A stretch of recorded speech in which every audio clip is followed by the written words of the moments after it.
Hello friends, welcome to France. आज माझी ship लागली आहे मार्सेल पोर्टला. बघू शकता तुम्ही. हे आपण आता इथे जिथे आहे हे आहे लॉन्चम पॅलेस. मार्सेलचं खूप ब्युटिफुल प्लेस आहे.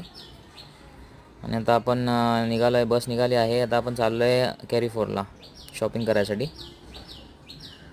पॅलेसचा व्हिडिओ मी नंतरच्या सेकंड व्हिडिओमध्ये पोस्ट करेल. तर तुम्ही आता हा व्ह्यू बघा. खूप सुंदर व्ह्यू आहे, ब्युटिफुल हायवे. आणि तुम्ही बघू शकता इथं राईट साईडला पूर्ण व्ह्यू आहे, सी व्ह्यू आहे. आणि आपण आता खूप जवळ आलो आहे मॉलच्या. लवकरच आपण मॉलला पोचलो आहे मॉलला. आता ऑलमोस्ट पोचलो आहे. आता मस्तपैकी शॉपिंग करायची आणि रिटर्न शिपवरती जायचं. 100 युरोची शॉपिंग तरी झाली पाहिजेत. म्हणजे 8-10 हजार रुपये उडल्यासारखे वाटतात. बघा, आता मॉलमध्ये पोचलो आपण. वाव, किती सुंदर आहे मॉल. इथे शॉपिंग खूप स्वस्त आहे.